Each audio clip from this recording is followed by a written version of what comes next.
Sir 15। Find total number of distinct images. Sir 15। नहीं,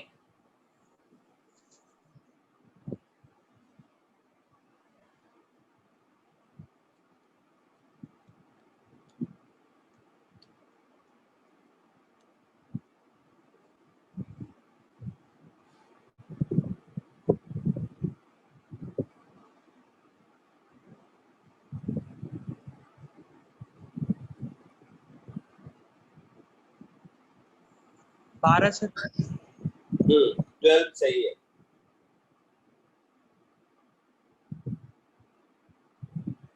कैसे आया? सर 3 इमेज कॉन्साइड कर रहा है। हाँ, दो दो पेयर लेंगे तो 5 into 3 15 इमेजेस बनेंगे। हाँ सर। हर दो पेयर से 5 इमेजेस, हर एक पेयर से 5 इमेज बनेगा। इसमें प्रॉब्लम है किसी को? No sir. हाँ सर मुझे है। तुझे प्रॉब्लम तो ठीक है। तो इस क्वेश्चन को पहले ऐसे कर, मान लो मैं एक पेयर लेता हूं जिसमें कि ये एक मिरर है और ये एक मिरर है और यहाँ पर ऑब्जेक्ट है, ये 30 डिग्री है, ये भी 30 डिग्री है। इसका नाम मिरर 1, इसका नाम मिरर 2। तो ऐसा कुछ याद होगा, हम लोग टेबल बनाया करते थे। मिरर 1 मिरर 2, पहला इमेज 30 डिग्री पर, दूसरा फिर 30 डिग्री पर, फिर ये 90 पर, फिर ये 90 पर, फिर ये 150 पर, फिर ये 150 पर, फिर 150 में 60 ऐड करेंगे तो 180 से ज्यादा हो जाएगा। तो इतने ही इमेज बनेंगे। उसमें से 150 प्लस 150 मिला के 300 और 300 प्लस एंगल बिटवीन मिरर 60। तो ये दोनों कौन साइड करेगा? तो 1 2 3 4 और ये दोनों मिलके 5। तो एक पेयर से 5 इमेजेस बनेंगे।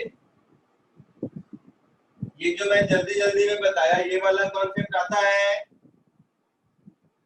जी सर।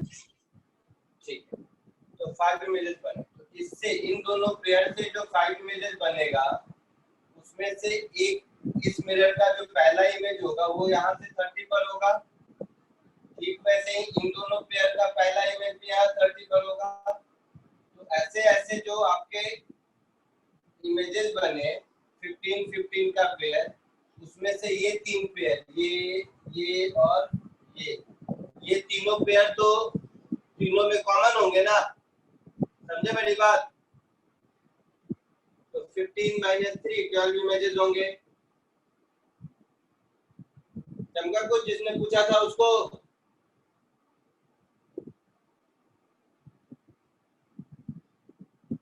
बोलो। एक पेयर ऑफ मिरर से 5 डिस्टिंक्ट इमेज बनेगा, इसमें प्रॉब्लम है? नो नहीं। तो ए बी सी में ए बी पेयर से 5 बना, बी सी पेयर से 5 बना और सी ए पेयर से 5 बना, तो टोटल 15 इमेजेस बनेंगे।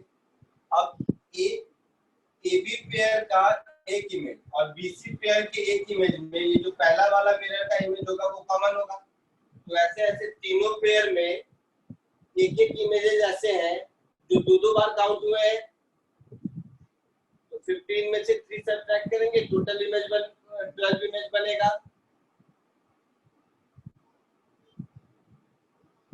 आगे बढ़े।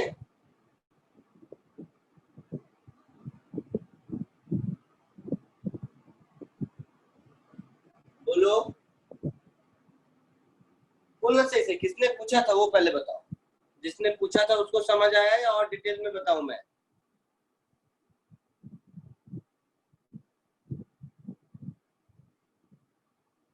बोलिए तो सही, नहीं बोलेंगे तो मुझे नहीं पता चलेगा। सर, चक्षु ने बोला था। अच्छा, चक्षु ने पूछा था। चक्षु बोलना तो समझ आ गया या डिटेल में बताने की जरूरत है मुझे?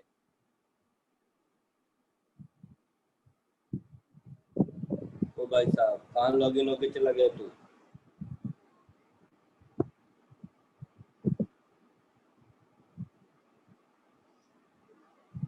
चलो नेक्स्ट क्वेश्चन। सर, हाँ हाँ सर वो जो टेबल बना है वो एक बार बता दो ना। वो बता, ठीक है, वही पूछ रहा हूँ, पूछना है तो पूछ। डिटेल में ये जो टेबल बनाया समझा देता हूँ कैसे बनाया।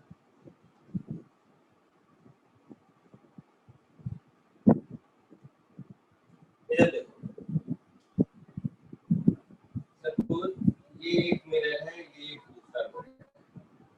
ये हो गया मिरर 1, ये हो गया मिरर 2 और ये हो गया एंगल बिटवीन मिरर थीटा। कोई भी ऑब्जेक्ट जो इसके बीच में है, सब ध्यान से देखो, वो मिरर 1 से मान लीजिए अल्फा एंगल बनाता है और मिरर 2 से मान लो बीटा एंगल बनाता है। तो पहला कॉमन सेंस कि इन दोनों पेयर, इन दोनों मिरर के पेयर से जो भी इमेज बनेगा, जो भी इमेज बनेगा वो इमेज इस सर्कल पर लाई करेगा, हाँ या ना? हाँ सर। तो पहले मिरर से इस ऑब्जेक्ट का जो पहला इमेज बनेगा वो यहाँ से अल्फा डिग्री इधर होगा, तो ये हुआ image of first mirror. Clear?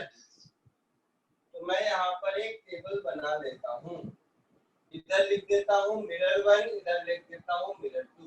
तो मिरर 1 से जो पहला इमेज बना वो अल्फा एंगल बना। इसी तरह मिरर 2 से जो पहला इमेज बनेगा वो यहाँ से मिरर 2 से बीटा एंगल पर होगा। तो this is first image formed by second mirror, ये बीटा एंगल पर हो गया। अब ये जो first image formed by first mirror है वो सेकेंड मिरर के लिए ऑब्जेक्ट का काम करेगा। ये जो first image formed by first mirror है वो सेकेंड मिरर के लिए ऑब्जेक्ट का काम करेगा, हाँ या ना? Yes sir. तो सेकेंड मिरर से इसका एंगल कितना हो गया, थीटा प्लस अल्फा। तो ये जो इमेज बनेगा ये M2 से थीटा प्लस अल्फा पर बनेगा, यानी कि ये अब इसके लिए ऑब्जेक्ट हुआ, इसमें थीटा ऐड कर दिया तो थीटा प्लस अल्फा पर बन गया दूसरा। ठीक वैसे ही first image formed by second mirror, first mirror के लिए ऑब्जेक्ट होगा कितने एंगल पर है, थीटा प्लस बीटा। तो इससे हाँ। थीटा प्लस बीटा इधर बनेगा। तो this is second image formed by first mirror और ये एंगल हो जाएगा थीटा प्लस बीटा। और इसका ऑब्जेक्ट कौन था, तो इसका ऑब्जेक्ट ये था, तो ये ऑब्जेक्ट था, तो ये थीटा प्लस बीटा पर दूसरा इमेज बना। ठीक वैसे ही मिरर 2 के लिए ये ऑब्जेक्ट होगा तो फिर थीटा ऐड हो जाएगा, तो बीटा प्लस 2 थीटा। फिर ये मिरर 1 का ऑब्जेक्ट होगा, फिर थीटा ऐड हो जाएगा, तो अल्फा प्लस 2 थीटा। तो this table will keep on increasing. अब बात आती है इस टेबल को कहां पर टर्मिनेट करेंगे। तो कोई भी मिरर से जो एंगल बनेगा इमेज का, तो प्लेन मिरर का इमेज तो मिरर के इस साइड नहीं हो सकता है, इसी साइड होगा, है ना? तो इस तरह का कोई भी एंगल 180 से ज्यादा नहीं हो सकता है। हाँ सर। तो ये टेबल को कंटिन्यू करते चलेंगे जब तक कि लेस देन 180 डिग्री है दोनों साइड, उसके बाद काउंट कर लेंगे। अब इसमें से देखोगे तो इस मिरर का और इस मिरर का दोनों के इमेज का ये कॉमन एरिया है, ये कॉमन एरिया है जिसमें M2 का इमेज भी बन सकता है और M1 का इमेज भी बन सकता है। जी सर। तो इस कॉमन एरिया में अगर कोई इमेज कोइंसाइड कर रहा है तो हम लोगों को वो सब्ट्रैक्ट करना होगा। हाँ सर। तो अभी काउंट कर लेंगे, टोटल काउंट इधर का N1 है, इधर का N2 है, तो total number of images N1 plus N2 हो जाएगा। अगर कोई कॉमन इमेज नहीं है तो, अगर कॉमन इमेज है तो पहले आइडेंटिफाई करते हैं।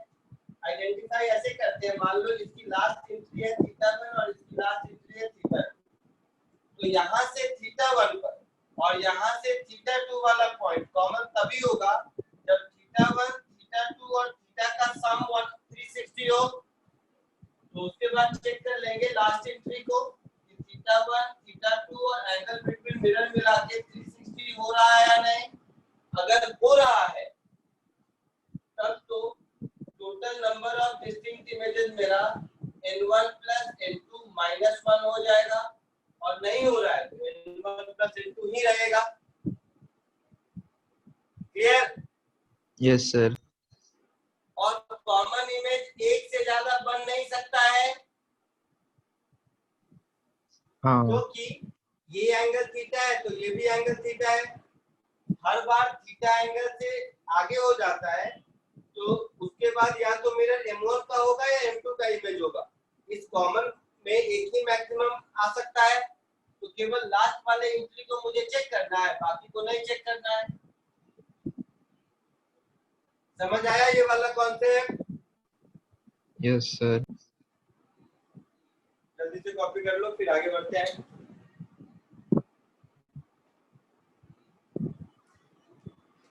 मतलब प्रॉपर क्लास में थ्योरी पढ़ाते तो लंबा और आराम से लिखाते धीरे धीरे, तुम लोग एक बार पढ़ चुके हो इसलिए फटाफट निपटा दिया।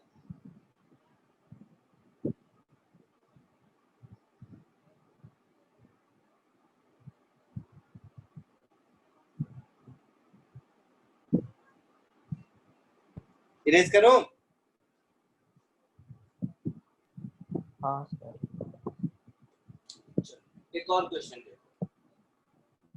बेसिक लेवल तो मैंने उससे करा दिया असाइनमेंट वाले नोट से, तो क्या है कि टाइम बच गया। उसके बाद कुछ इतना क्वेश्चन में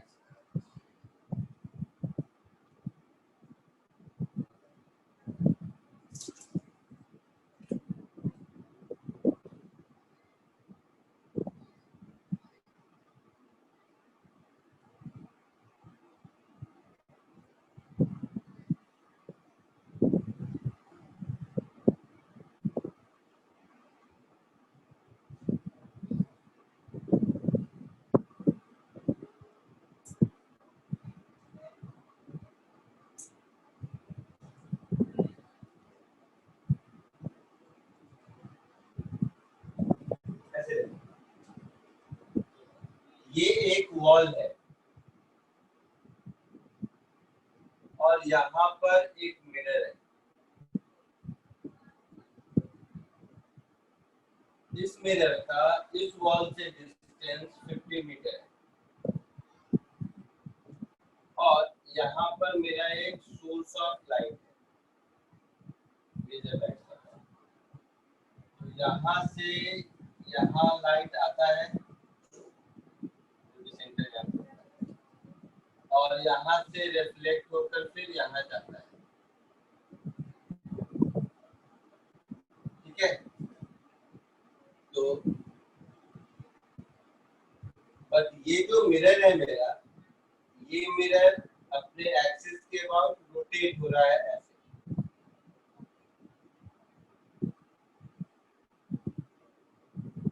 ये ऐसे रोटेट हो रहा है। तो इस मोमेंट पर जब मेरा ये एंगल 37 डिग्री है तो होगा क्या, ये लाइट यहाँ से यहाँ आया, यहाँ से रोटेट, यहाँ से रिफ्लेक्ट होकर यहाँ पहुंचा, तो वॉल पर यहाँ पर एक स्पॉट बनाएगा। तो ये मिरर जैसे जैसे रोटेट करेगा ये स्पॉट मुझे ऊपर जाता हुआ दिखाई देगा, है ना? आई बात समझ में? यस तो अगर इस मिरर के रोटेशन की फ्रीक्वेंसी है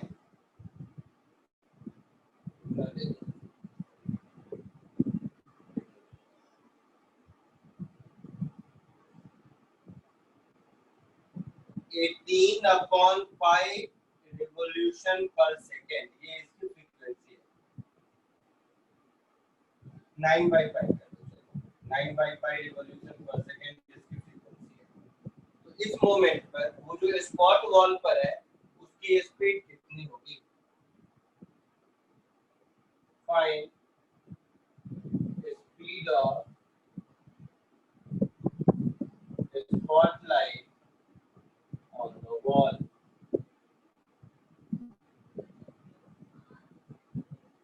क्वेश्चन समझ आया? करो।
सर ये फ्रीक्वेंसी की यूनिट क्या है? रेडियन पर सेकंड या रिवॉल्यूशन पर सेकंड? रिवॉल्यूशन पर सेकेंड।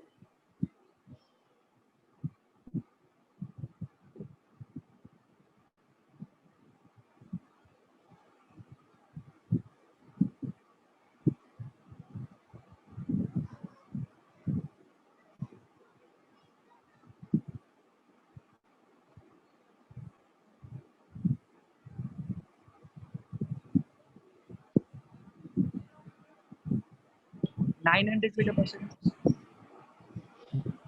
आंसर पता नहीं होता, देखना पड़ेगा। मैंने रैंडम वैल्यू दिए इसलिए आंसर याद है। 2 मिनट सॉल्व करके देखता हूँ।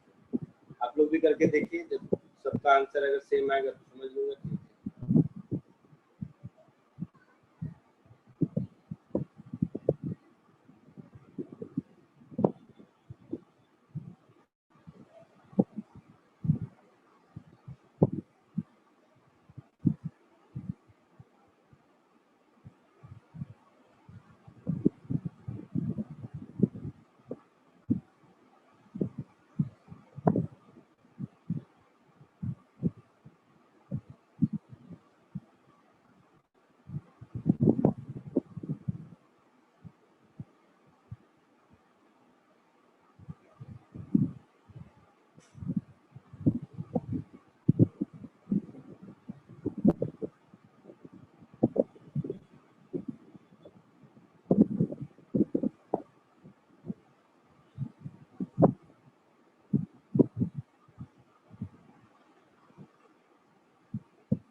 Sorry sir 1800। 1800। देखते हैं।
और किसी को कुछ आंसर आया?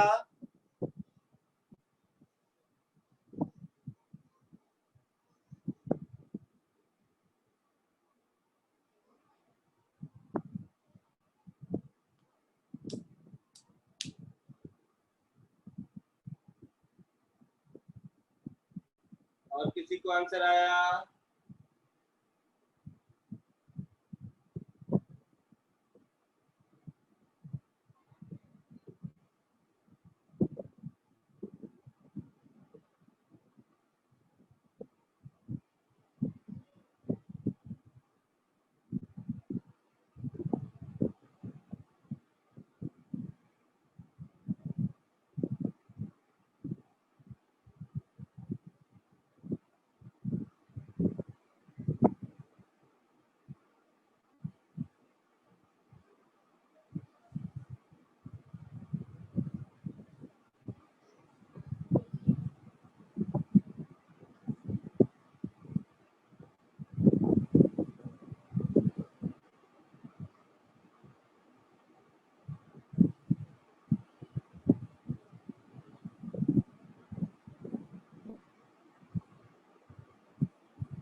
और बोलो, और किसी को कुछ आया है मैं बताऊं?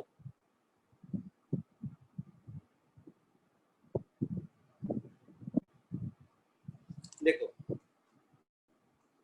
इस मिरर की एंगुलर स्पीड कितनी होगी?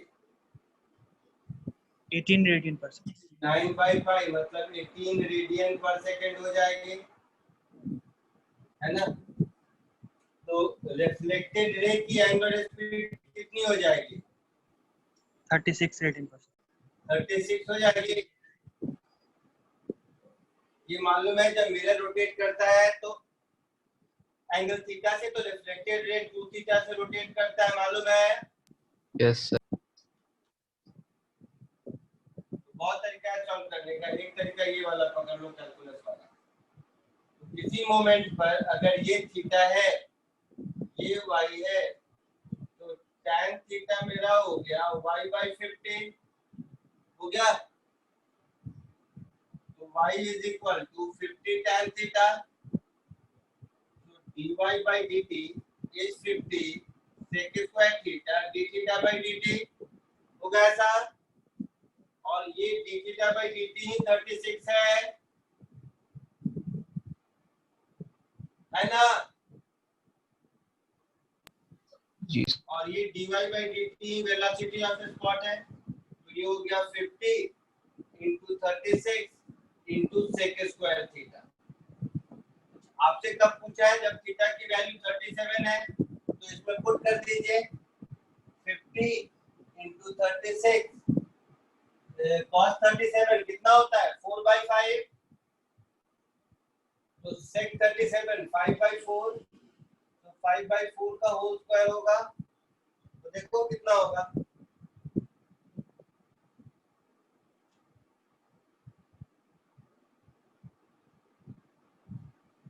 यही आंसर, यही आया तो तुम्हें भास्कर?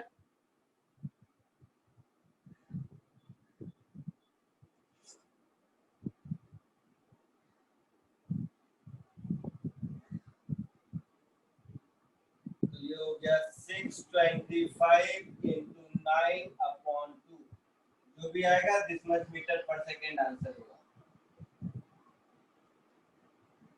आया समझ में कुछ?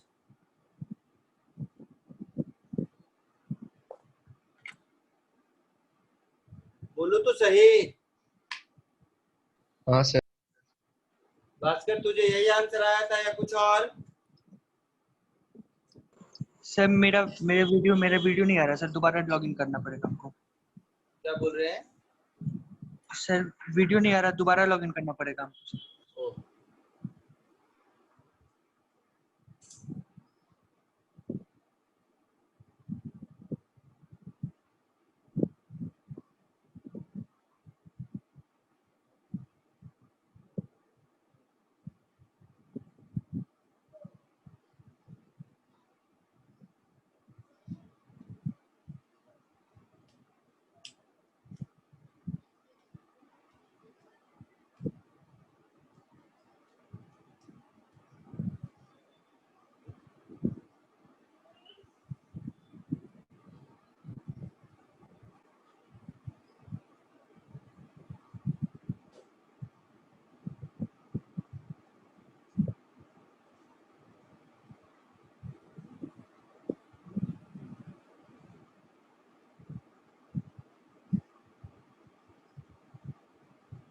आया सबको?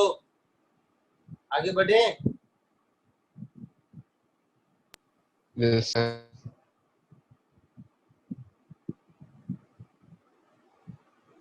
हाँ sir.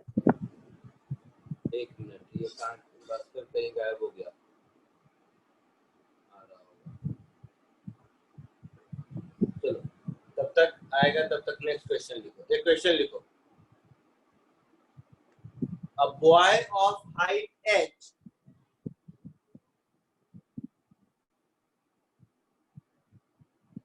a boy of height h is standing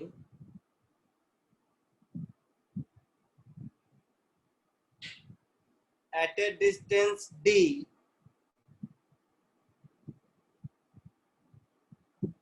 from a wall.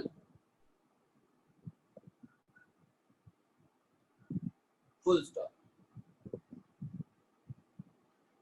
His father of height 2h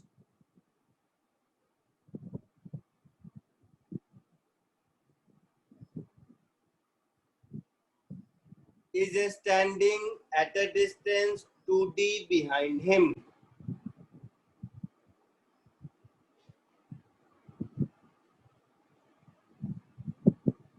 Full stop.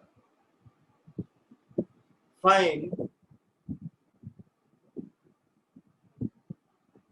the minimum height of mirror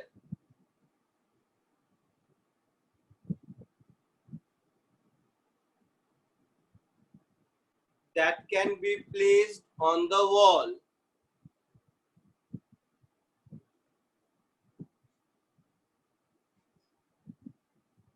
such that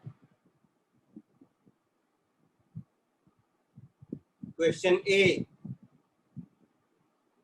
father can see complete image of his child. Question B, child can see complete image of his father. Question समझ आया सबको या किसी को question में कुछ पूछना है? सर हम अभी एक बार जरा डायग्राम ड्रॉ कर दीजिए। क्वेश्चन ऐसा है कि एक वॉल है, इस वॉल से d डिस्टेंस दूर h हाइट का एक बच्चा है और बच्चे से 2d डिस्टेंस पीछे 2h हाइट का फादर है। तो फर्स्ट क्वेश्चन है कि वॉल पर मिरर किस हाइट का लगा है। क्वेश्चन ए कि father can see complete image of his child. Question B child can see complete image of his father. समझ आया? Yes sir.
सर ए का है 3h/4।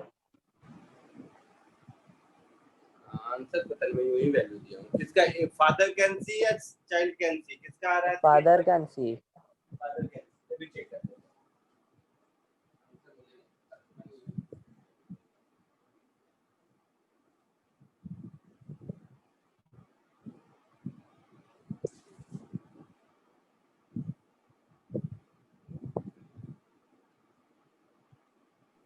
सर कितना था, 4h/3 या 3h/4? क्या बोल रहे हो? 4h/3 था सर, फादर कैन सी वाला। आंसर नहीं था, मैं जस्ट देखा। 3h।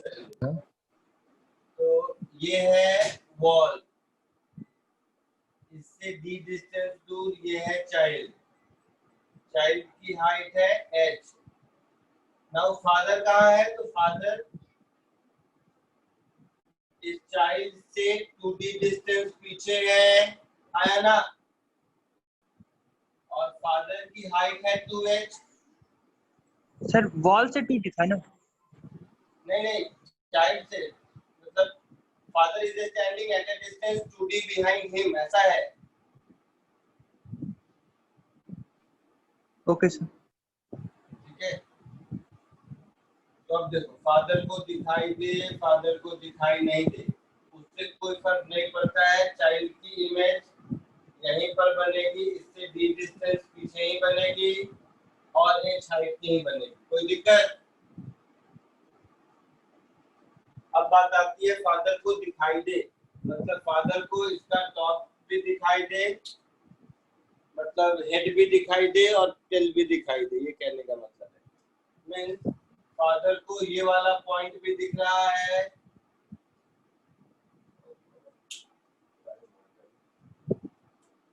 यूज करने में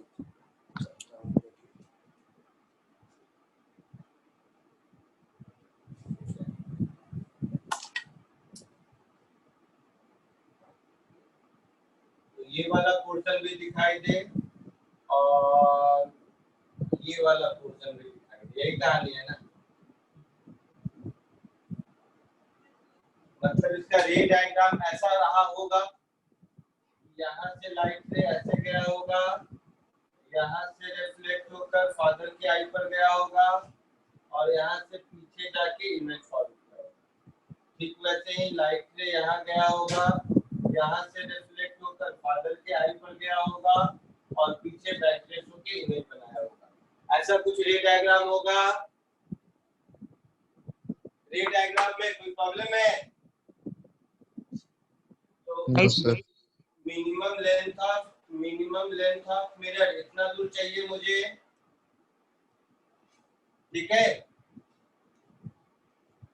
तो कुछ इसका नाम दे दो, A B M N C, कुछ तो नाम दे दो ऐसा। तो ये जो दिख रहा है ट्रायंगल एबीसी और ट्रायंगल एमएनसी, ये दोनों सिमिलर ट्रायंगल है, बोलो।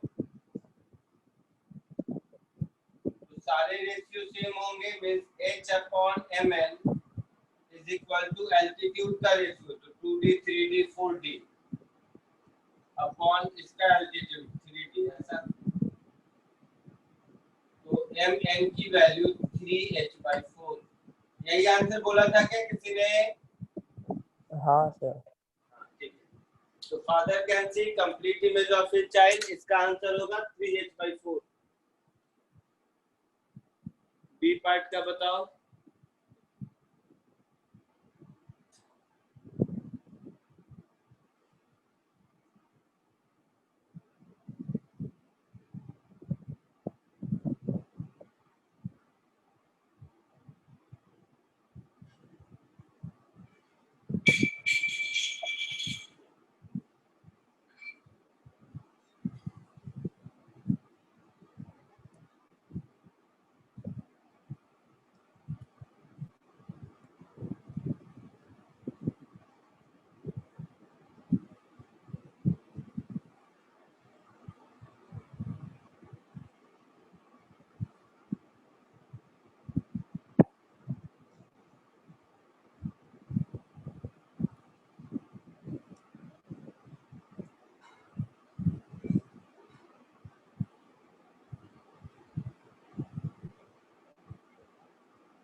तो सर दूसरे का 5h/4।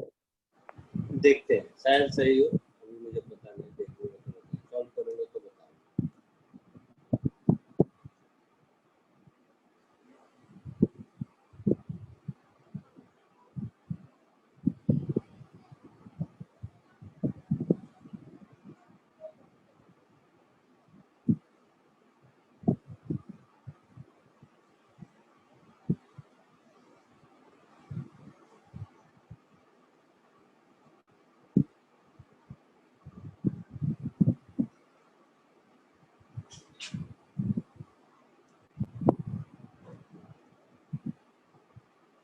और किसी को आंसर आया सेकंड का कुछ?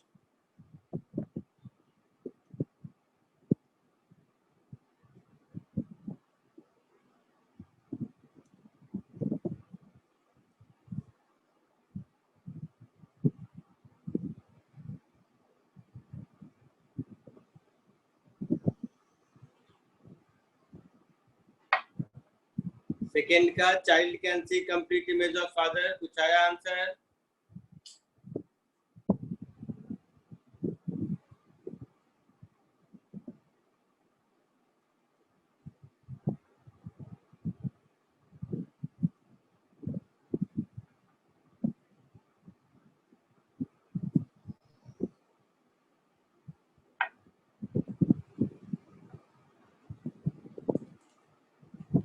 देखो आंसर चेक करते हैं।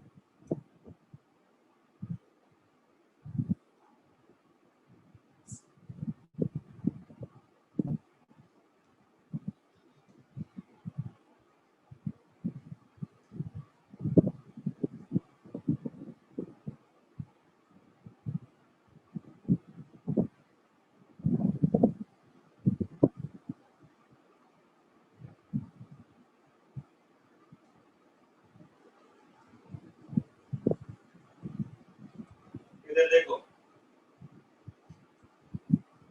ये वॉल है, ये चाइल्ड है, ये फादर है, ये डिस्टेंस 2D है, ये डिस्टेंस D है। चाइल्ड को दिखाई दे नहीं दे उससे कोई फर्क नहीं पड़ता है। फादर की इमेज तो 2h हाइट की ही बनेगी और यहाँ मिरर से 3D डिस्टेंस पीछे ही बनेगी, है ना? अब बात आती है कि चाइल्ड को दिखाई दे, मतलब चाइल्ड को ये वाला पोर्शन भी दिखाई दे और चाइल्ड को ये वाला पोर्शन भी दिखाई दे। मतलब ये डायग्राम कुछ ऐसा होना चाहिए, यहाँ से लाइट रे यहाँ पहुंचा, रिफ्लेक्ट होकर यहाँ आया, दूसरा लाइट रे यहाँ से यहाँ पहुंचा और रिफ्लेक्ट होकर इस बच्चे की आंख पे आया और पीछे बैकट्रेस होकर इमेज बनाया। यही कहानी है ना? तो इसको E बोल दो, इसको M बोल दो, इसको N बोल दो, इसको E बोल दो, इसको P बोल दो। तो सेम स्टोरी, ट्रायंगल AEB और ट्रायंगल MEN दोनों सिमिलर होगा, आया ना? बोलो। अच्छा ट्रायंगल AEB सिमिलर होगा ट्रायंगल MNE के, तो सारे साइड और एल्टीट्यूड सेम रेशियो में होंगे, तो हम लिख सकते हैं MN/2h छोटे ट्रायंगल का एल्टीट्यूड 3 और बड़े ट्रायंगल का एल्टीट्यूड 4D। समझ आया? MN की वैल्यू h/2 आ गई, गलत किया था तुम लोगों ने। हाँ सर।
आगे बढ़े। Yes sir.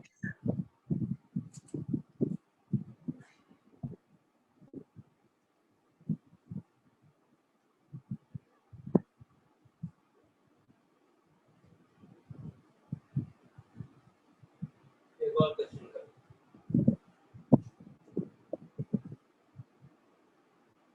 अरे आगे बढ़ जा, मैं 3 मिनट में करता हूँ। चला इसका 3 मिनट नहीं।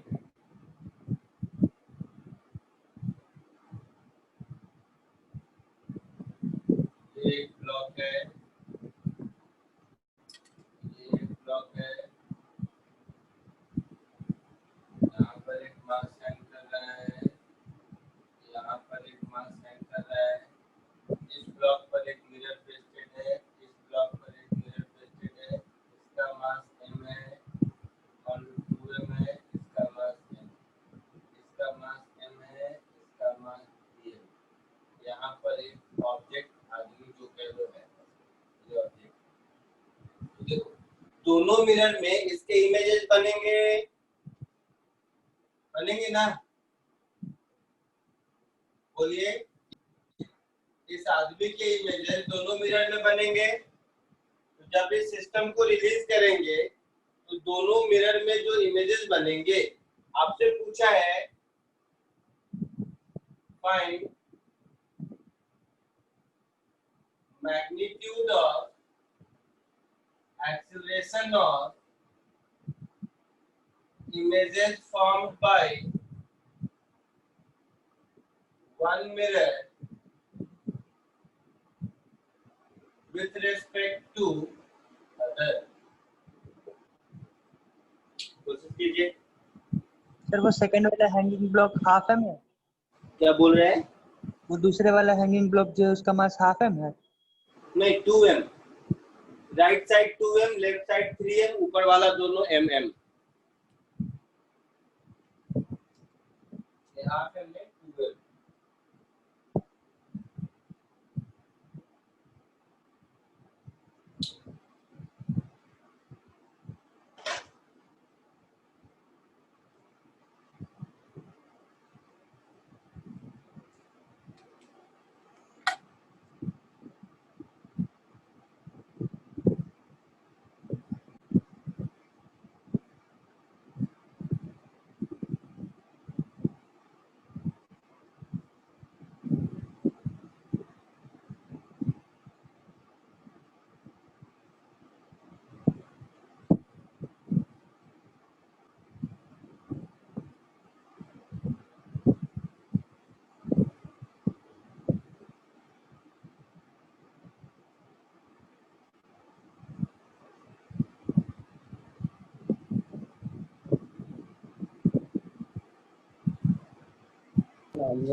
Sir 17g/6।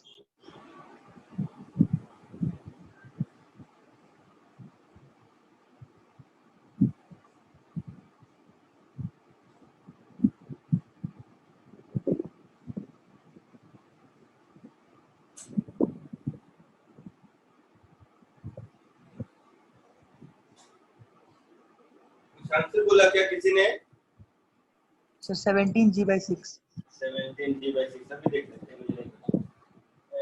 इस मिरर का एक्सीलरेशन कितना होगा? तो 2/3g, 2g/3 ऐसा होगा। हाँ सर। इस मिरर का एक्सीलरेशन कितना होगा? 3/4।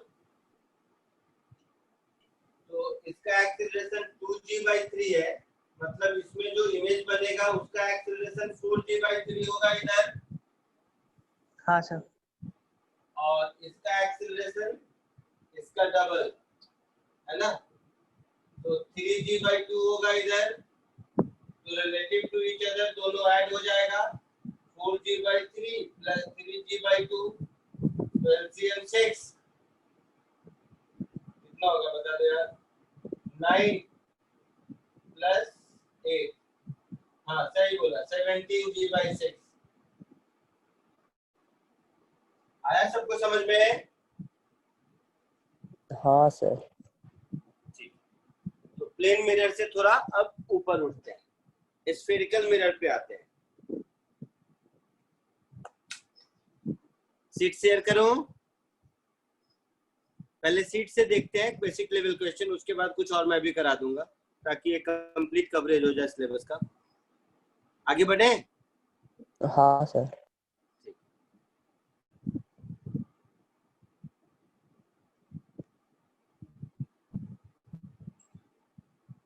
प्लेन मिरर के बाद स्फेरिकल मिरर।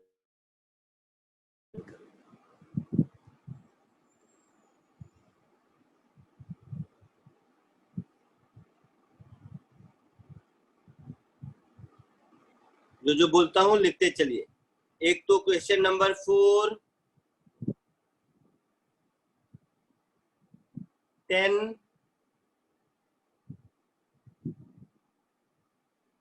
13,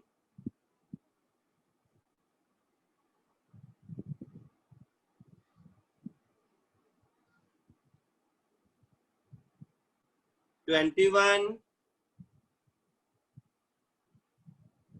23,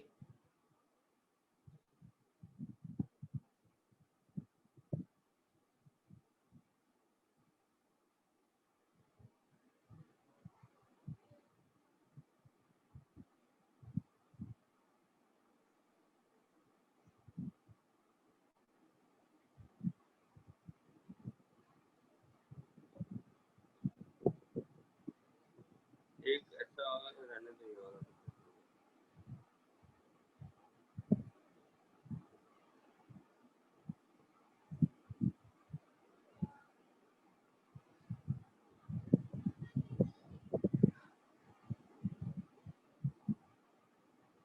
ठीक है, इतना करो। सबसे पहले कौन सा बोला था? और एक 1 भी कर लो, क्वेश्चन नंबर 1 भी।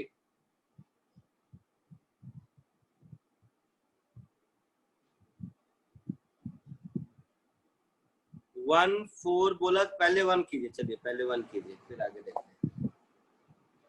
नंबर नोट कर चुके हो क्या क्या बोला है मैंने?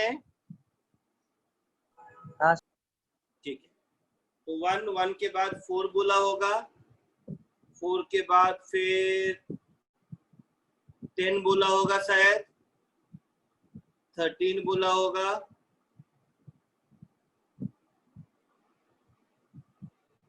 21 भी बोला होगा और 23 भी बोला होगा, यही है ना? कीजिए, क्वेश्चन नंबर 1 से स्टार्ट कीजिए।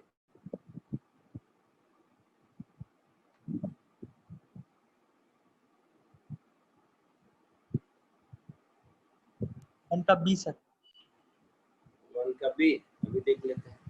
अरे सॉरी, बी नहीं सर, बी कॉन्वेक्स मिलेगा। हाँ बी आंसर है, 1 का बी आंसर है। नोट कीजिए।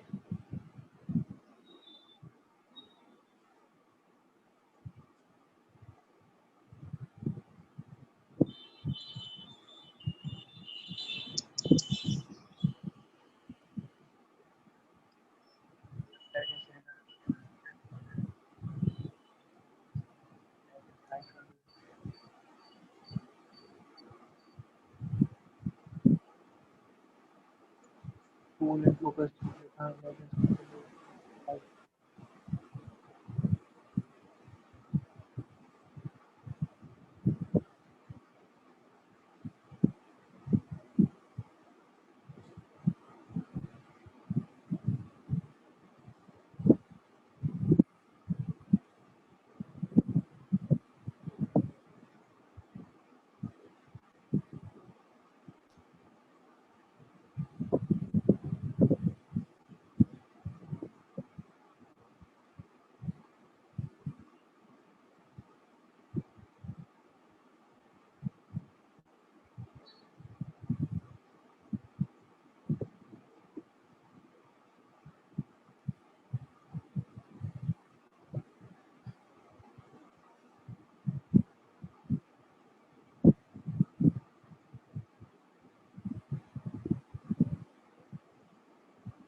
इसका आया आंसर?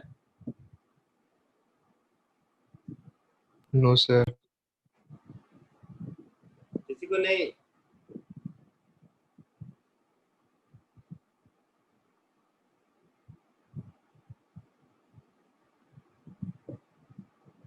सर सी सर।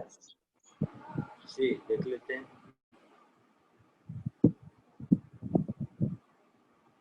नहीं, ए आंसर है।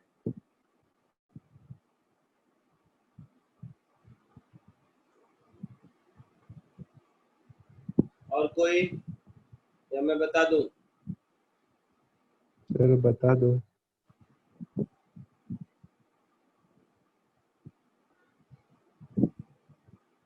इजी क्वेश्चन होना चाहिए।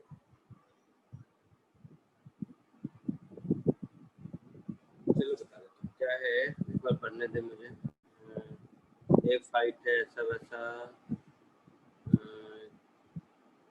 डिस्टेंस बी, कौन सा डिस्टेंस निकालना है मुझे?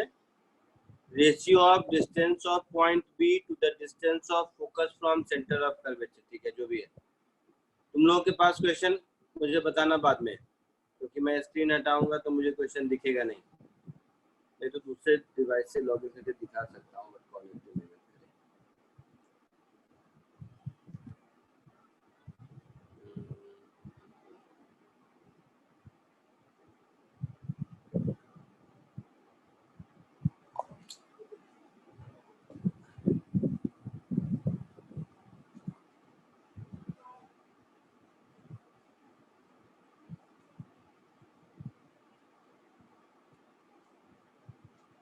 कुछ ऐसा है कि ये मिरर है, ये मिरर का प्रिंसिपल एक्सिस है, यहाँ से एफ हाइट ऊपर कोई पैरेलल एक्सिस है, और यहाँ से आई मीन पैरेलल ये है लाइट रे, और यहाँ से ऐसे गया। ये पॉइंट शायद बी है, ये पॉइंट कहीं मान लो सेंटर ऑफ कर्वेचर है। तो क्या रेशियो निकालना है? Ratio of distance of point B from focus to that of centre of, ऐसा कुछ है शायद। From centre of focus. Focus से बी का डिस्टेंस, ऐसा? नहीं सर, सेंटर ऑफ कर्वेचर से बी का डिस्टेंस शायद। सेंटर ऑफ कर्वेचर से बी का डिस्टेंस तो मान लेते हैं x है, और दूसरा फोकस था sir, focal length F. Focus centre of curvature का, या इसका बी का।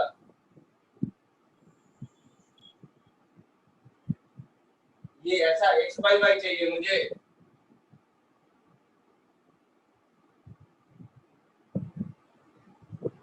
बताओ यही चाहिए या कुछ और चाहिए? मुझे नहीं पता, मैंने क्वेश्चन हटा दिया। हाँ सर यही चाहिए। सर यही। तो देखो, ये अगर सेंटर ऑफ कर्वेचर है तो ये एंगल जितना होगा ये एंगल उतना ही होगा, और ये थीटा है तो ये भी थीटा होगा।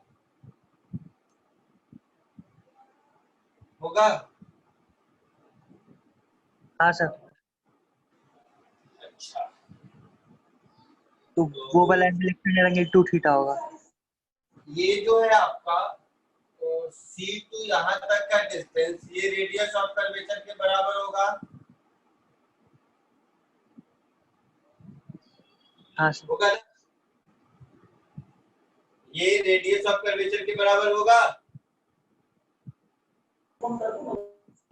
हाँ सर। सर वो एक्सटर्नल एंगल 2 थीटा कर लेते हैं ना, tan थीटा का वैल्यू तो पता ही है। और ये अगर थीटा है और ये हाइट है मेरा एफ, एफ मतलब r/2 है। तो मैं ये कह रहा हूँ कि ये वाला डिस्टेंस दैट इज x और ये वाला डिस्टेंस सेम होगा ना? ये सिमिलर ट्रायंगल, आई मीन ये आइसोसेलेस ट्रायंगल हो गया ना? हाँ सर।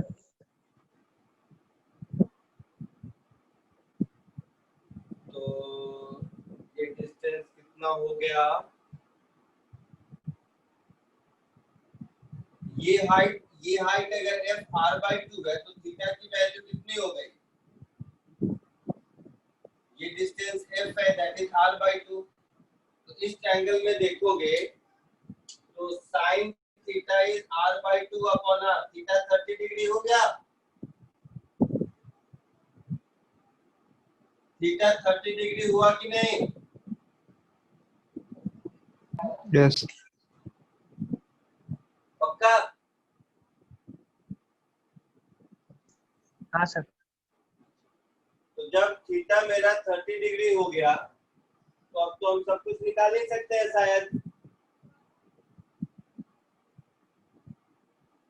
जैसे जैसे अब ऐसे देखो, अब जो भी डिस्टेंस ये सब निकाल सकते हैं, कोई दिक्कत नहीं।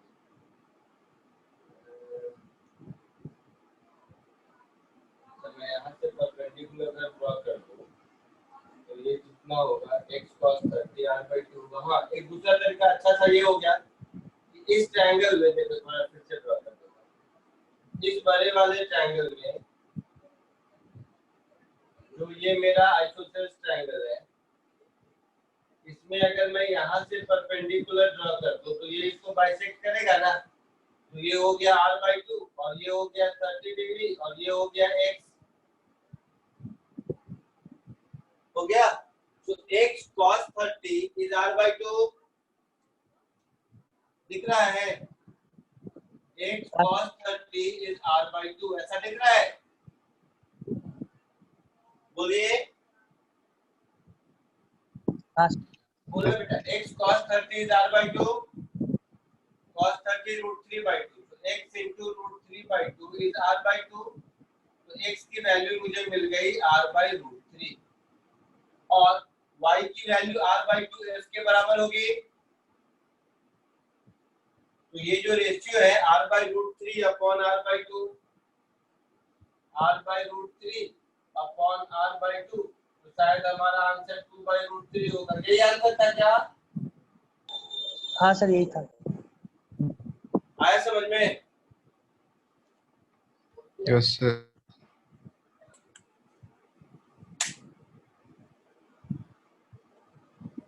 आगे बढ़े।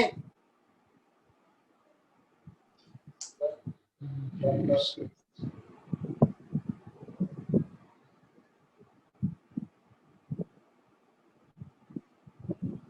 आगे स्क्रीन शेयर करूं? लिख लिया सबने? हाँ sir.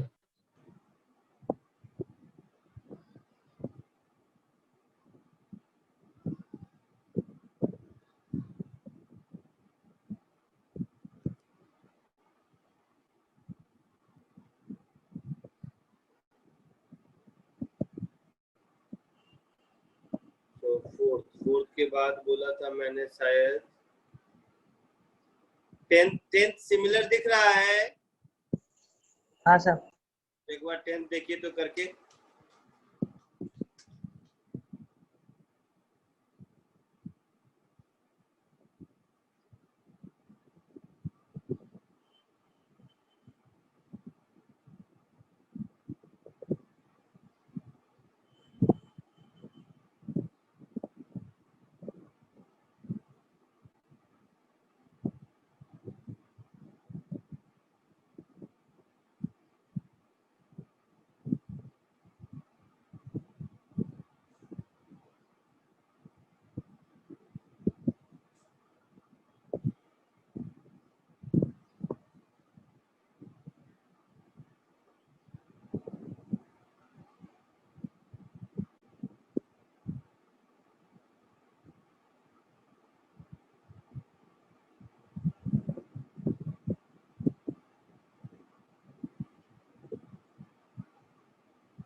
आंसर बता रहे हैं?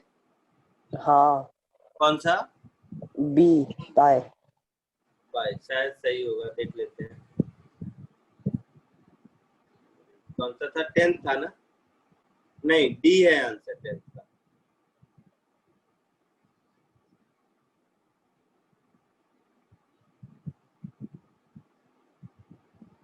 डी आंसर है, डी।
सर ये वाला बता दो प्लीज।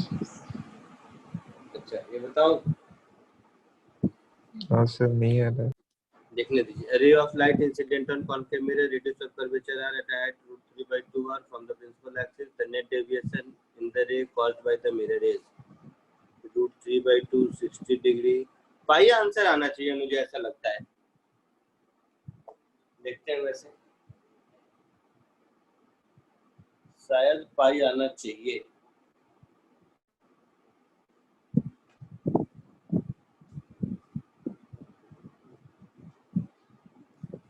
शायद रॉन्ग आंसर होगा, पाई नहीं आना चाहिए। 60 डिग्री पर है, देख लेते हैं फिर।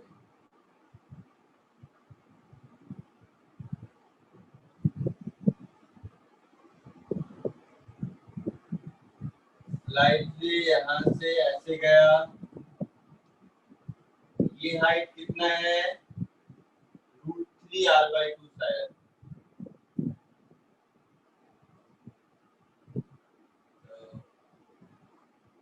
सेंटर ऑफ कर्वेचर कहीं यहाँ है। एंगल ऑफ इंसिडेंस कुछ थीटा मान लीजिए, तो ये भी थीटा होगा।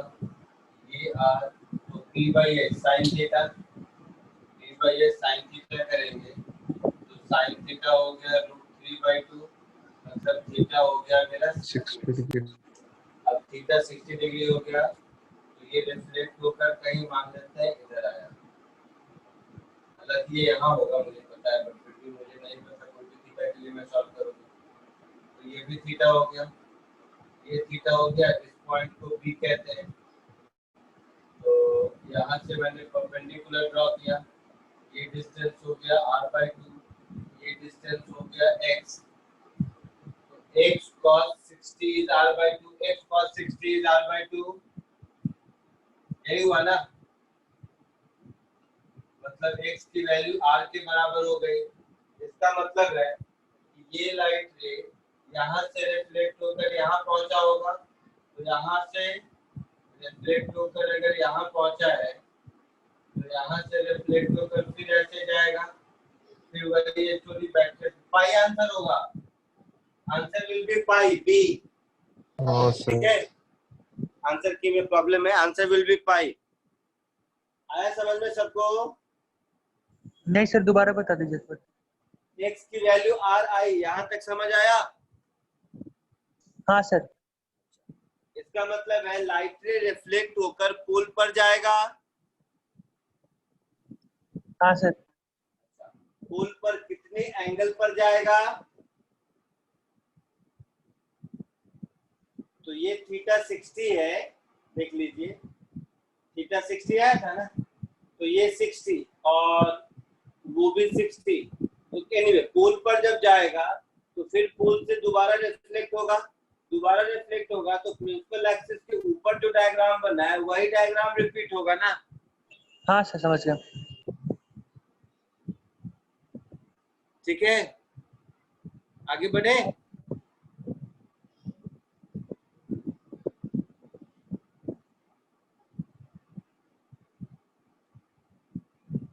आगे स्क्रीन शेयर करूं?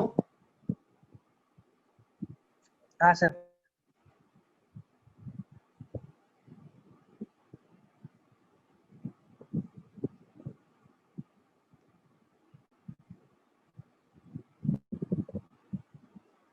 टेंथ के बाद कौन सा बोला था?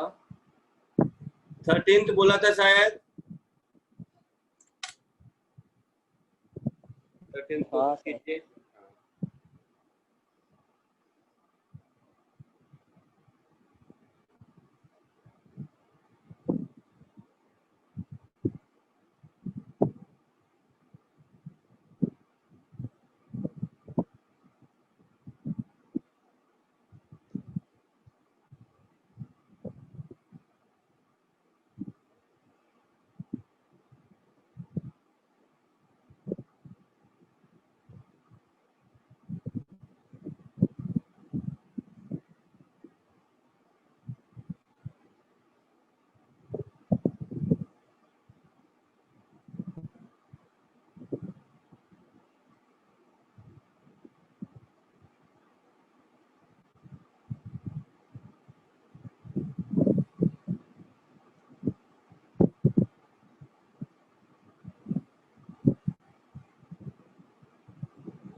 सर बी है।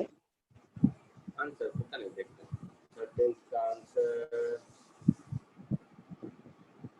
हाँ बी है, very good.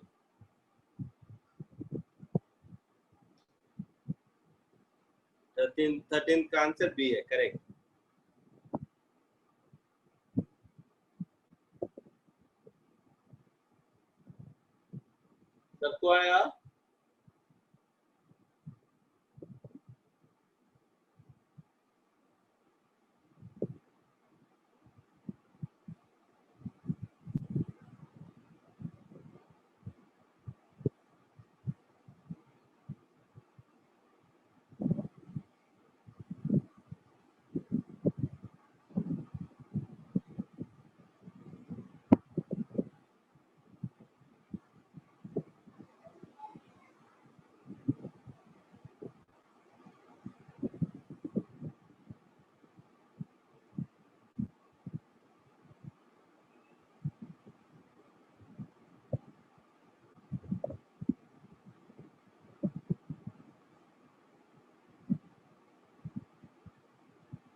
Sir virtual object के राइट रे को का सेंस पॉजिटिव लेना है।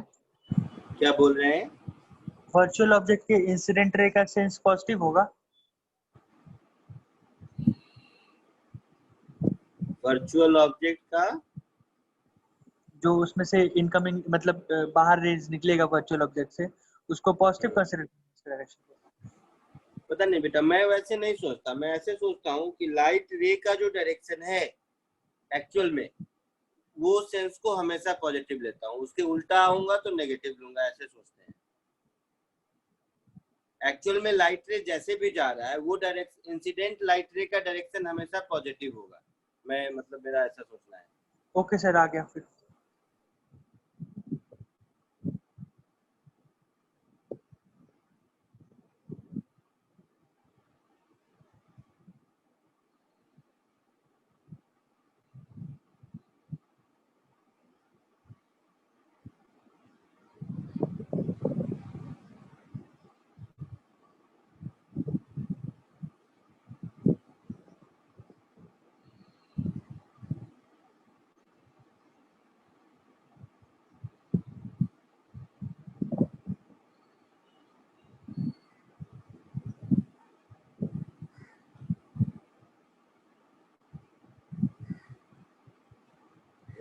ऐसे नहीं कैसे चलते हैं?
आ गया 13 सबको, आगे बढ़े। हाँ सर। नेक्स्ट कौन सा नंबर बोला था? एक मोशन वाला क्वेश्चन दिया होगा। 21 बोला था क्या? हाँ 21 बोला होगा। 21 करो।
21 आया कुछ आंसर?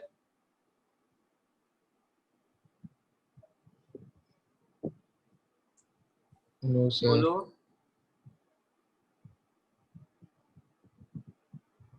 कुछ आया?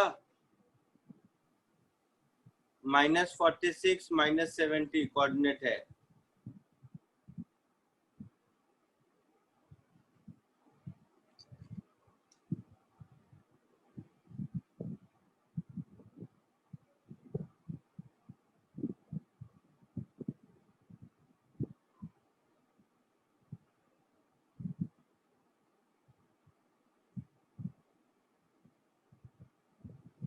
सर वो लास्ट वाला रिफ्लेक्शन निकालने में लेंथी लग रहा है। क्या हो रहा है? वो लास्ट वाला प्लेन मिरर वाला रिफ्लेक्शन है ना, वो निकालने में थोड़ा लेंथी हो रहा है। देखो, तो उसका एक शॉर्टकट है, ट्रिक है, इसीलिए दिया था क्वेश्चन। वैल्यूज तुम लोग देख चुके हो, मुझे बता देना कौन कहाँ है, ठीक है? Okay sir. मैं जस्ट ये करता हूँ।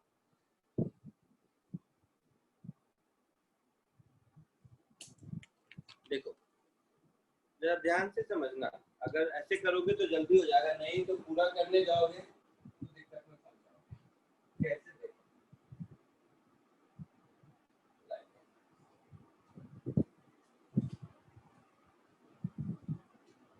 वैल्यूज बता देना। ये शायद एक कॉन्केव मिरर है, इसका क्या फोकल लेंथ दिया हुआ है? हाँ सर 15 कितना? 15 50 सेंटीमीटर। सर 15 15। अच्छा 15 सेंटीमीटर। और यहाँ पर एक प्लेन मिरर है 45 डिग्री पर, ऐसा?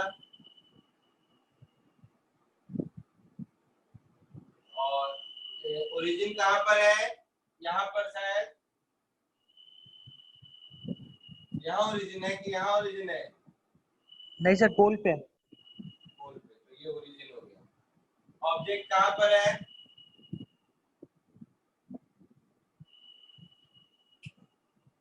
-10,2 -10,2 -10,2 मतलब यहाँ पर कहीं ऑब्जेक्ट है, तो ये हो गया 10। अच्छा फोकस से पहले ही हो गया, तो ये हो गया ऑब्जेक्ट यहाँ पर, ये हो गया 10 और ये हो गया।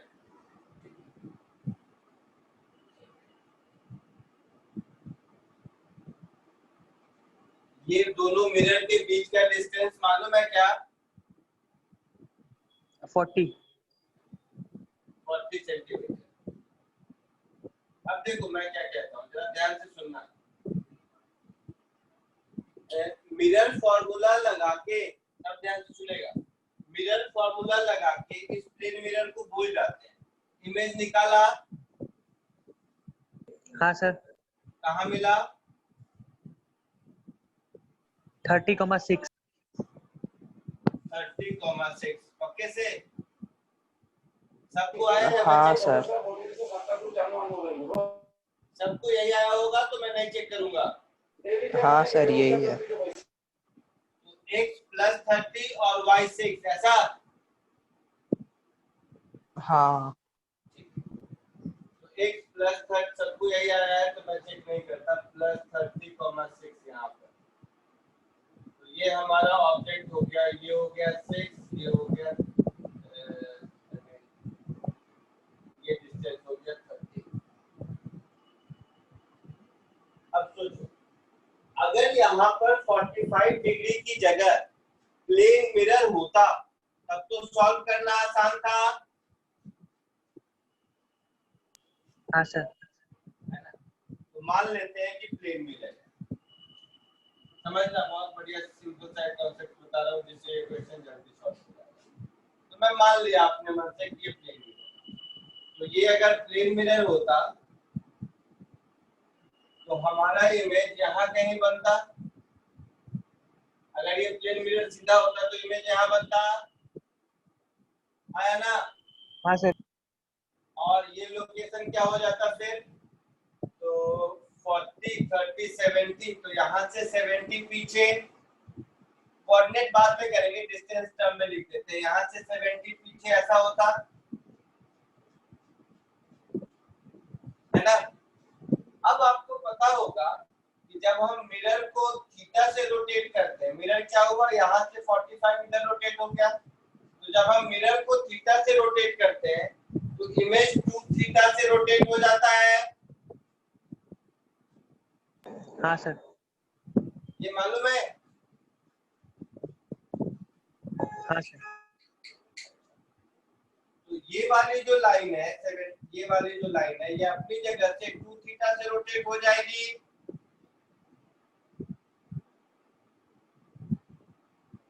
सर एक्सिस कौन सा होगा, किसके बाद रोटेट होगा? इसके बाद ठीक है, 2 मिनट रुको, मैं एक चीज एक दूसरी तरह से कहना चाहता हूँ। ये तरीका है, दूसरा तरीका है, 1 मिनट रुक जाओ।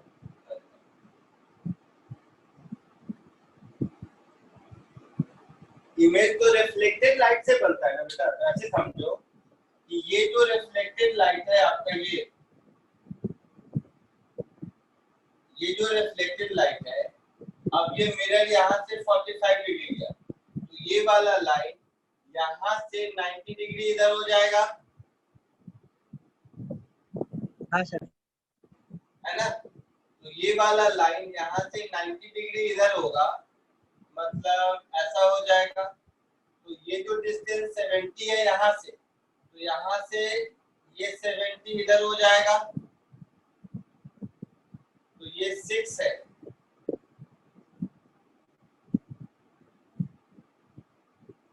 ऐसे रहेगा, 2 मिनट और दे दो, 2 मिनट दे दो और दे दो।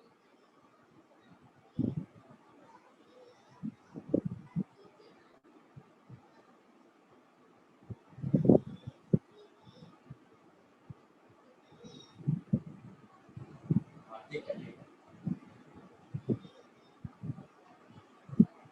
अच्छे देखिए देखिए, मैं जो कह रहा हूँ समझने की कोशिश कर रहा हूँ।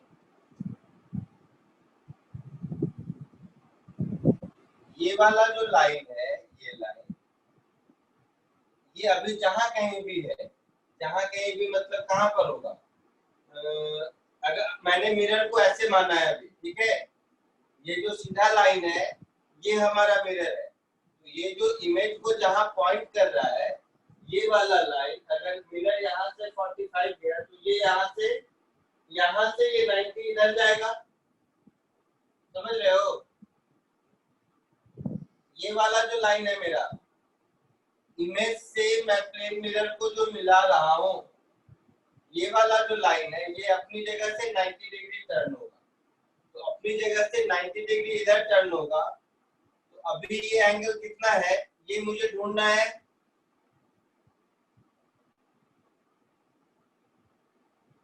तो ये है 70 और ये है 6, ये है 70, ये है 6। तो ये जब यहाँ से 90 डिग्री टर्न होगा, ये जो भी एंगल थीटा है, तो इससे 90 डिग्री इधर,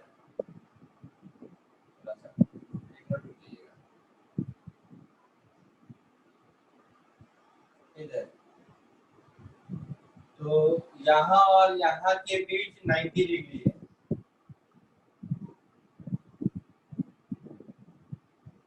तो यहाँ ऐसा लाइन नहीं होगा तो और इधर आएगा, ये क्या है, तो ये एंगल निकले तब तो अब एंगल की जरूरत है कि ऐसे ही नहीं हो जाएगा, मुझे तो लगता है ऐसे ही हो जाएगा, उस एंगल की जरूरत भी नहीं पड़ेगी। पर फिर भी चलो मान लेते हैं ये एंगल थीटा है, ठीक है, तो ये एंगल 90 माइनस थीटा, तो इसमें 90 ऐड कर देंगे, तो 90 माइनस थीटा, आई मीन इसको 90 इधर करेंगे तो ये एंगल कितना आएगा ये मुझे बता दीजिए। इस लाइन में ये जो हमारा एंगल है ना 90 माइनस थीटा, ये यहाँ से 90 इधर आएंगे, तो ये एंगल कितना होगा मुझे बताइए कोई। ये दोनों के बीच का एंगल है 90, उसमें से है 90 माइनस थीटा, तो ये हो जाएगा 90 प्लस थीटा, और ये 90 प्लस थीटा और ये पूरा 90, तो ये हो जाएगा 90 नहीं, ये है 90 प्लस थीटा, ये पूरा एंगल है 90, उसमें से ये एंगल है 90 प्लस थीटा। तो ये लाइन और इधर जाएगा, कहने का ये मतलब। तो डायग्राम में मैंने थोड़ा कॉर्नर इधर कर दिया है, इसकी वजह से बार-बार ये कॉमन लाइन आ रहा है। एक मिनट रुको, इसको एडिट करूं।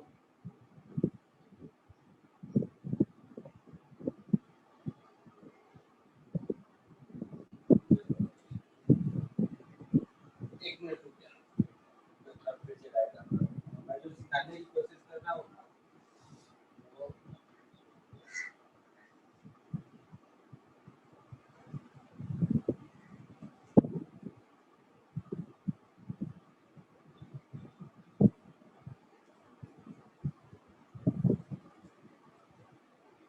इधर देखिएगा। जैसे पहले चलो थ्योरी समझो, मैं जो सिखाने की कोशिश कर रहा हूँ ताकि आपका कॉन्फिडेंस बढ़े।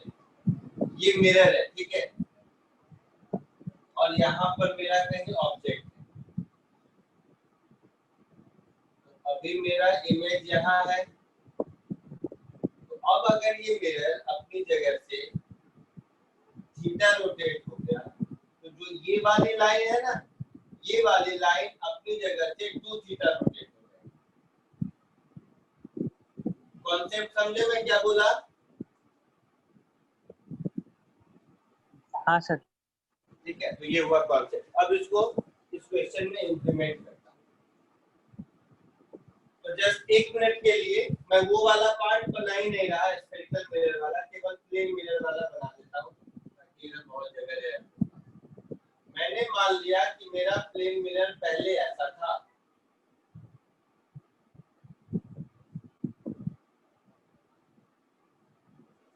ये ऑब्जेक्ट का, खाली मुझे तुम लोग देखिए ये डिस्टेंस कितना आया था,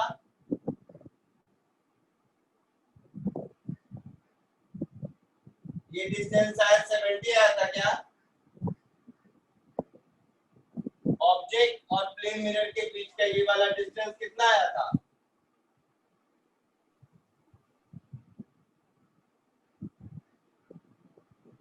70 ही आया था शायद ना।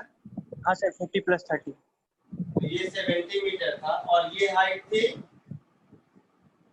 6 मीटर का। तो अभी इस प्लेन मिरर का जो इमेज बनेगा इधर, अभी जो इस पॉइंट का इमेज बनेगा, इस पॉइंट का, वो इस पॉइंट का इमेज तो अभी यहाँ होगा।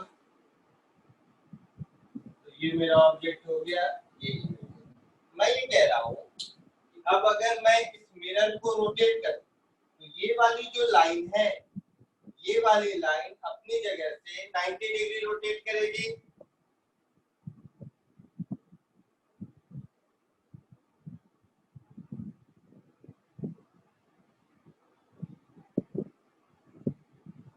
अब ये वाली लाइन करेगी या ये वाला जो तरफ, हाँ, तो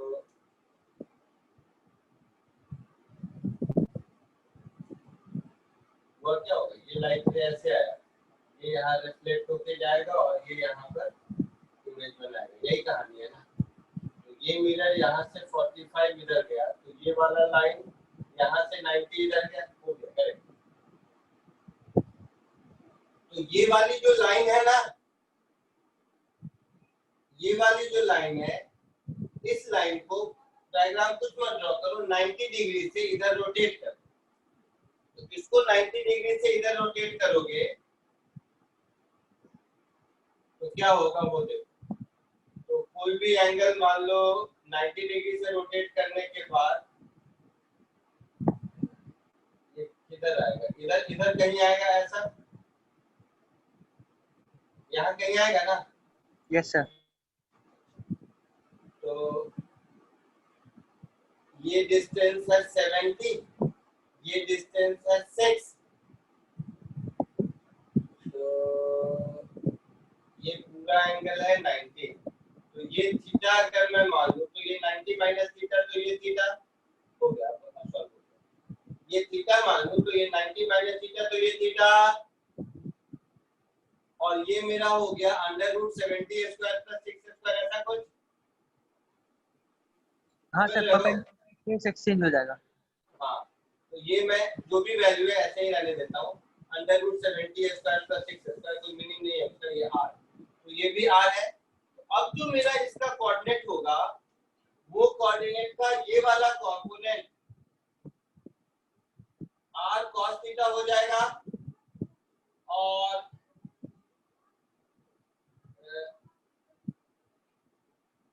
इसका ये हो जाएगा r, ये थीटा, ये r थीटा, ये r sin थीटा होगा, बोलिए होगा। हाँ सर। तो अब कोऑर्डिनेट में चेंज कर दो इस पॉइंट का, और r cos थीटा 70 के बराबर है, r cos थीटा 70 के बराबर है, और r sin थीटा 6 के बराबर है ना। यानी कि ये मेरा हो गया 6, ये डिस्टेंस हो गया 6, और ये डिस्टेंस हो गया 70। तो जहां भी हमारा इमेज बनेगा उसका y कोऑर्डिनेट तो -70 होगा, ये पक्का है, और x कोऑर्डिनेट क्या होगा, तो 70 + 6 -76। अगर ये ओरिजिन है तो हाँ। समझे कुछ कि नहीं।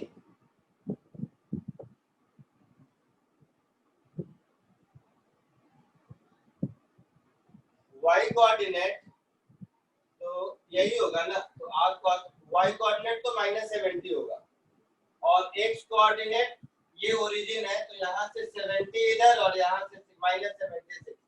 आंसर क्या दिया है, आंसर दिखाया था मैंने। हाँ सर, दोबारा देख लेते हैं, याद नहीं अभी। देखता हूँ।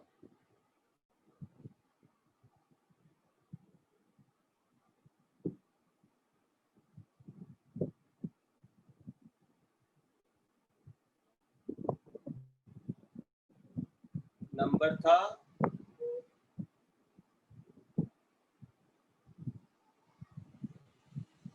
अरे वो 70, अच्छा वो सब लेने के बाद 70, ठीक है। 21 -46 -70, y कोऑर्डिनेट ठीक है, x कोऑर्डिनेट में कहीं गलती हो रही है, 46 है, मुझे 76 क्यों आ रहा है। डायग्राम एक बार देखने दीजिए सर, कॉम्प्लेक्स से भी यूज कर सकते हैं। अरे हाँ सही है ना, अरे ये ओरिजिन तो यहाँ है ना बेटा, ओरिजिन तो यहाँ पर है ना, ओरिजिन तो यहाँ से 40 पर है ना बेटा, ये मिरर वाला अरे अच्छा सॉरी, डायग्राम में तो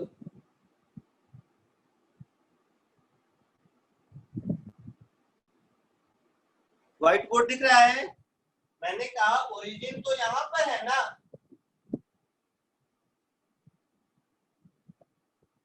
हाँ सर। ओरिजिन यहाँ पर है ना, 70 तो यहाँ से डिस्टेंस है, यहाँ से तो 40 ही है ना, तो xy कोऑर्डिनेट में 40 + 6 46 होगा ना, समझे। हाँ सर। ओरिजिन यहाँ पर है, देखिए, तो 70 तो इस इमेज और यहाँ के बीच का डिस्टेंस है, ओरिजिन तो यहाँ पर है, तो ये तो 40 होगा ना, तो 40 + 6 -46 और -70। ये वाला कॉन्सेप्ट समझ आया। हाँ सर। और देखोगे तो प्रोबेबली जेई 2017 में ऐसा ही एक क्वेश्चन पूछा था, प्लेन मिरर के बदले कॉनकेव मिरर को टिल्ट किया था। अगली क्लास में याद दिलाना, करा दूंगा, वो भी इसी कॉन्सेप्ट पे है। एक्चुअल में सॉल्व करते जाओगे पूरा दिन चला जाएगा, नहीं सॉल्व कर पाओगे, ठीक है। हाँ सर। चलिए बाकी नेक्स्ट क्लास में मिलते हैं।